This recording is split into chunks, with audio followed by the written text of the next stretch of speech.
राहुल और उसकी गर्लफ्रेंड साक्षी एक नए अपार्टमेंट में शिफ्ट हुए थे।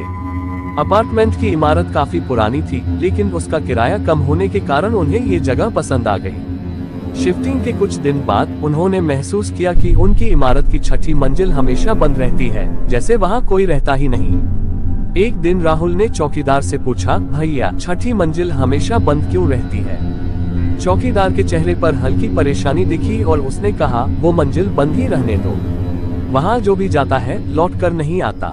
राहुल और साक्षी ने इसे मजाक समझा, लेकिन साक्षी के मन में उत्सुकता जाग उठी। एक रात दोनों ने छठी मंजिल का रहस्य जानने का फैसला किया। वे चुपचाप सीढ़ियों से ऊपर चढ़े और छठी मंजिल तक पहुँचे। मंजिल की लाइटें टिमटिमा रही थीं और माहौल बेहद भयानक था। जैसे ही उन्होंने दरवाजे को खोला, सामने एक लंबा अंधेरा गलियारा था। गलियारे के अंत में एक पुरानी कुर्सी पर एक बुढ़िया बैठी थी। उसकी आंखें सफेद थीं और वह बिना हिले डुले उनकी ओर देख रही थी। अचानक उसने धीमी आवाज में कहा, तुम आ गए, बहुत देर कर दी, अब तुम कभी वापस नहीं जा पाओगे। राहुल और साक्षी डर से जम गए। जैसे ही वे पीछे मुड़ने लगे, दरवाजा अपने आप बंद हो गया।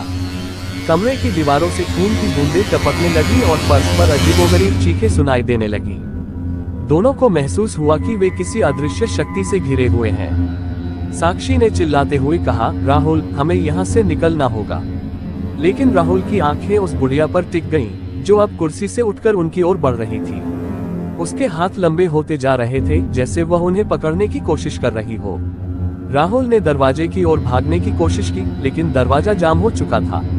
तभी कमरे के चारों ओर एक भयानक गूंज सुनाई दी, ये जगह अब तुम्हारी है, तुम अब इसी के हो। अचानक अंधेरा छा गया और जब रोशनी वापस आई तो वह बुढ़िया गायब थी। कमरे में केवल राहुल और साक्षी की परछाइयां दीवारों पर अजीब तरीके से नाच रही थी। अगली सुबह चौकीदार ने देखा कि छठी मंजिल का दरवाजा फिर से खुला था, लेकिन अंदर कोई नहीं था। उस दिन से राहुल और साक्षी का कोई सुराग नहीं मिला। उनकी चीजें अपार्टमेंट में ज्यों की त्यों पड़ी थीं, लेकिन वे दोनों जैसे हवा में घुल गए थे।